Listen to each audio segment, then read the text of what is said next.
CET ಪರೀಕ್ಷೆಯಲ್ಲಿ ಜನಿವಾರ ತೆಗೆಸಿದ ಪ್ರಕರಣಕ್ಕೆ ಸಂಬಂಧಿಸಿದಂತೆ ಪ್ರತಿಭಟನೆ ಮಾಡಿದವರಿಗೆ ಯಂತ್ರಲಾದರೂ ತೆಗೆದುಕೊಂಡು ಹೊಡೆಯಿರಿ ಎನ್ನುವ ಮೂಲಕ ಶಿಕ್ಷಣ ಸಚಿವ ಮಧು ಬಂಗಾರಪ್ಪ ಬಿಜೆಪಿ ವಿರುದ್ಧ ಕಿಡಿಕಾರಿದರು.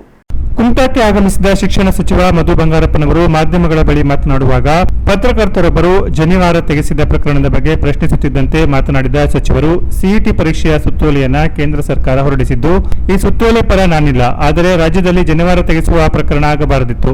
ಆ ಅಧಿಕಾರಿಯ ವಿರುದ್ಧ ನಾನು ಕ್ರಮ ಕೈಗೊಂಡಿದ್ದೇನೆ. ಆದರೆ ಈ ಪ್ರಕರಣವನ್ನಿಟ್ಟುಕೊಂಡು ಪ್ರತಿಭಟನೆ ಮಾಡಿದವರಿಗೆ ನೀವೇ ಯಂತ್ರಲ್ಲಾದರೂ ತಗೊಂಡು ಹೊಡೀರಿ ಎನ್ನುವ ಮೂಲಕ ಬಿಜೆಪಿ ವಿರುದ್ಧ ಕಿಡಿಕಾರಿದರು. ಯಾರು ಇದನ್ನ ವಿರೋಧ ಮಾಡಿದ್ರಲ್ಲ, ನಾವಂತೂ ನಿಮ್ಮ ಅಭಿಪ್ರಾಯ ಅದನ್ನೇ ನಾನು ಹೇಳ್ತೀನಿ. ನಾನು ಅದ್ರ ಪರವಾಗೇನಿಲ್ಲ. ಈಗ ಅವ್ರು ಕಾನೂನು ಮಾಡಿರೋದಿದಲ್ಲ, ಅವ್ರ ಪರವಾಗಂತೂ ಇಲ್ಲ. ಯಾರ್ಯಾರು ಬಿ ಜೆ ಪಿಯವರು ಇದನ್ನು ವಿರುದ್ಧ ಮಾಡಿದರು, ನಾನೇನು ಕಾನೂನೇನು ಮಾಡಿಲ್ಲ. ಅನಿವಾರ್ಯವಾಗಿ ಆ ಥರ ಆಗಬಾರ್ದಾಗಿತ್ತು, ನಮಗೆ ಗೊತ್ತಾಗದಾಗಿದ್ದಿಲ್ಲ.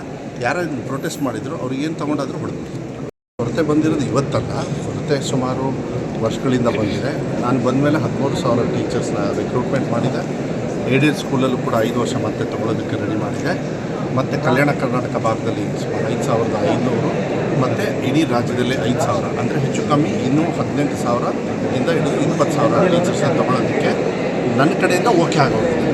ಜಸ್ಟಿಸ್ ನಾಗಮೋಹನ್ ಅದು ಅವರ ರಿಸರ್ವೇಷನ್ಸ್ ನಾಗಮೋಹನ್ ದಾಸ್ ಅವರು ಇದು ಬರಬೇಕು, ಅದು ಬಂದು ಮಾಡಿದ ದಿವಸ ಪ್ರಕ್ರಿಯೆ ಶುರು ಮಾಡ್ತೀನಿ. ಆದಷ್ಟು ಬೇಗ ಮಾಡಿ ಅಂತ ಮಾನ್ಯ ಮುಖ್ಯಮಂತ್ರಿಗಳು ಕೂಡ ಎಲ್ಲರಿಗೂ ಮನವಿ ಮಾಡಿದ್ದಾರೆ. ಅದು ಬರೀ ನಂತರ ರಿಕ್ರೂಟ್ಮೆಂಟ್ ಆಗುತ್ತೆ, ಎಲ್ಲ ಸರಿಯಾಗುತ್ತೆ, ಏನು ಪ್ರಾಬ್ಲಮ್. ಅಲ್ಲಿವರೆಗೂ ಗೆಸ್ಟ್ ಟೀಚರ್ಸ್ ಎಲ್ಲ ಅನಿವಾರ್ಯವಾಗಿ ಮಾಡಬೇಕು. ಅದು ನಾನು ಕ್ರಿಯೇಟ್ ಮಾಡಿದ್ದಲ್ಲ, ಅದು ಬಳಿವಳಿಗಾಗಿ ಬಂದುಬಿಟ್ಟಿದೆ ನನಗೆ.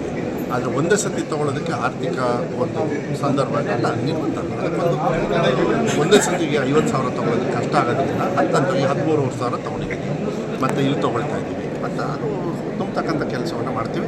ಕ್ವಾಲಿಟಿ ಆಫ್ ಎಜುಕೇಷನ್ಗೆ ಯಾವುದೇ ಕಾರಣಕ್ಕೂ ಕಮ್ಮಿ ಆಗದೇ ಇರತಕ್ಕಂಥ ರೀತಿಯಲ್ಲಿ ಶುದ್ಧವಾಗಿರ್ತಕ್ಕಂಥ ಒಳ್ಳೆಯ ರೀತಿಯ ವಿದ್ಯಾಭ್ಯಾಸವನ್ನು ಕೊಡೋದ್ರಲ್ಲಿ ಪ್ರಾಮಾಣಿಕವಾಗಿ ಕೆಲಸ ಮಾಡ್ತಾಯಿದ್ವಿ. ಕೆಲಸ ಆಗುತ್ತೆ, ಏನು ತೊಂದರೆ.